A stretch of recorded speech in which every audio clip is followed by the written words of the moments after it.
Hi friend, welcome to my Arpita's kitchen family blog. আমরা আজকে মায়াপুরের জন্য ট্রেনে উঠলাম। এই যে ট্রেন দেখছো, ছেড়ে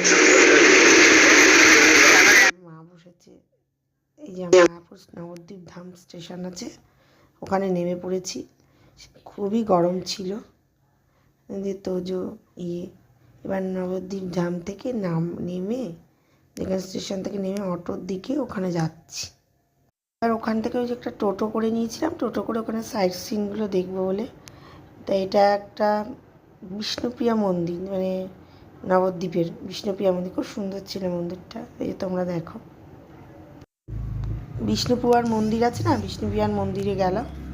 এই যে গেছি, তার সঙ্গে অনেকগুলো মন্দির ছিল, নিতা গৌর মন্দির, তারপর শ্রী চৈতন্য। এবার টোটো করে উঠে পড়েছি পরের সাইট সিনটা দেখার জন্য। পরের সাইট সিন ছিল ওই যে গুপ্ত বৃন্দাবন আছে না, গুপ্ত বৃন্দাবন। ওই গুপ্ত বৃন্দাবনে গেছিলাম, ওখানে জলের নিচে আছে দেখার জন্য। ওই পাখিরালয় ছিল। তারপরে এই যে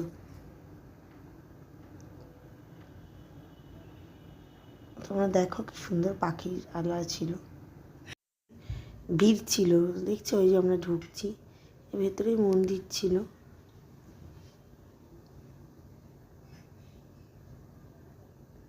এই যে সোনার গৌরাঙ্গ, এখানে হচ্ছে মঠের মতো। এই যে জগন্নাথ,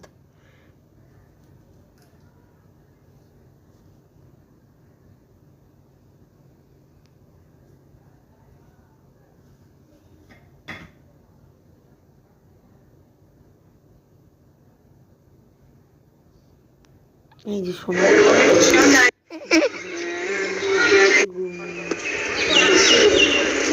শিব মন্দির ছিল। তারপরে এখানে শ্রী চৈতন্যদেবের বিশাল একটা 16 ফুটের বড় একটা মূর্তি ছিল। দেখাচ্ছি। ওই যে শ্রী চৈতন্যের নানা ভাবমূর্তি, ওই যে ফটোগুলো মানে মূর্তি করে করা আছে, খুব সুন্দর।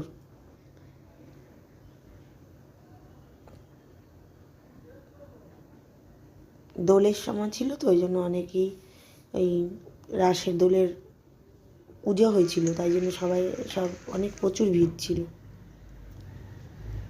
ও আবির দিয়েছিল দোলের, সব ঠাকুরকেই আবির দেওয়া হয়েছিল। জায়গা জুড়ে এই গুপ্ত বৃন্দাবন ছিল। এই গুপ্ত বৃন্দাবনটা কিন্তু ওই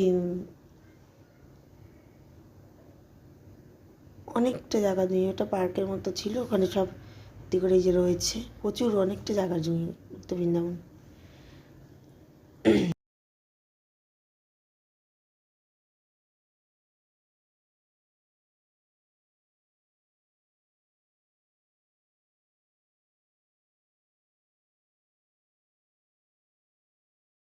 এখানে দেখো এই যে নরসিংহ ঠাকুরের, তারপরে যে ব্রহ্মা,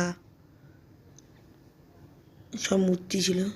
সেগুলো তো আবির দেওয়া হয়েছে, রং খেলা যে ছিল তো, দোল ছিল, দোল পূর্ণিমা।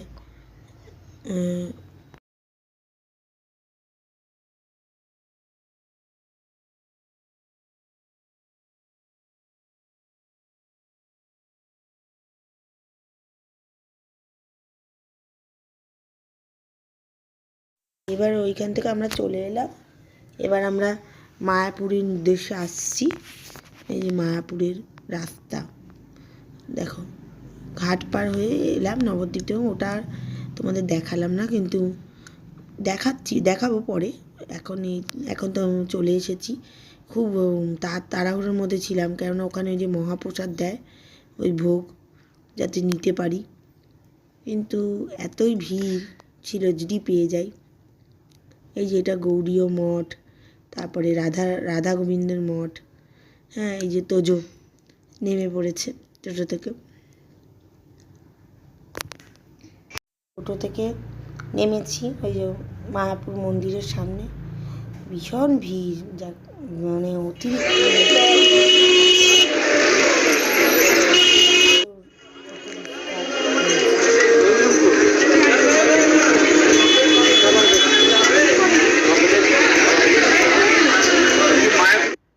এলাম মায়াপুর মন্দির, ওই যে ঘাটটা আছে না, ঘাটটা পার হয়ে যে যাচ্ছি ওই জায়গাটা, এই জায়গাটা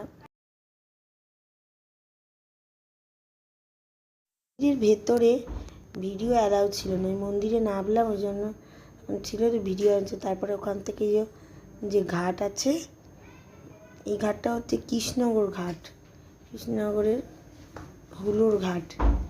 এই ঘাটে করে আমরা এই যে চলে আসছি, ঘাটের লাইনে দাঁড়িয়েছিলাম।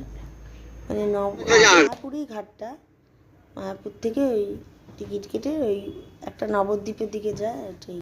আরেকটা এই যে কৃষ্ণনগরের দিকে ঘাটটা, যে সেই ঘাটে উঠলাম। এই ঘাটটা এখন কাছেই, পেঁচিয়ে যে ছাড়বে, প্রচুর লোক। ওই পাড়টায় যে দেখা যাচ্ছে ওই পাড়টায় যাবো, ওই পাড়টায় যাবো। বেশিক্ষণ লাগলো না, কিছুক্ষণ এই যে যাচ্ছে।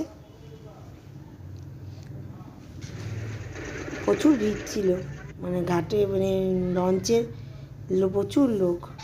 আবার যারা সাইকেল টাইকেল নিয়েও পার হয়, ওই পারে যায়, তারাও তাদেরও ওঠে। এই যে চলে আসছি, দেখতে পাচ্ছি। আচ্ছা, নামবো, চলে এসেছি। এই যে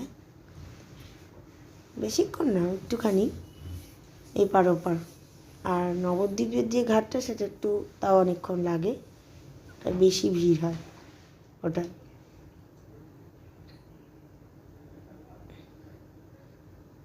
এই যে তারপরে ঘাট থেকে যে নামলাম,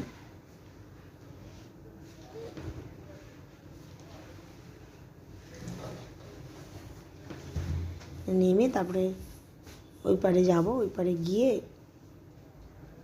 অটো বা টোটো আছেন কি আছে দেখব, তাতে করে কৃষ্ণনগরে ট্রেনে আসবো। কিন্তু প্রচণ্ড গরম ছিল, নাহলে এমনি ভালোই ছিল ওয়েদার, তো গরমটা খুবই ছিল। এমনি ঠান্ডার সময় গেলে খুবই ভালো। যে হুলোর ঘাটে এই পারে চলে এলাম, মানে কৃষ্ণনগরের দিকে চলে এলাম, এই যে আসছি। এরপরে আমি এই যে অটোতে উঠে পড়েছি। অটো করে এই যে অনেকটা কৃষ্ণনগর থেকে, ওই ঘাটের থেকে অনেকটা কৃষ্ণনগর, তারপরে ট্রেনে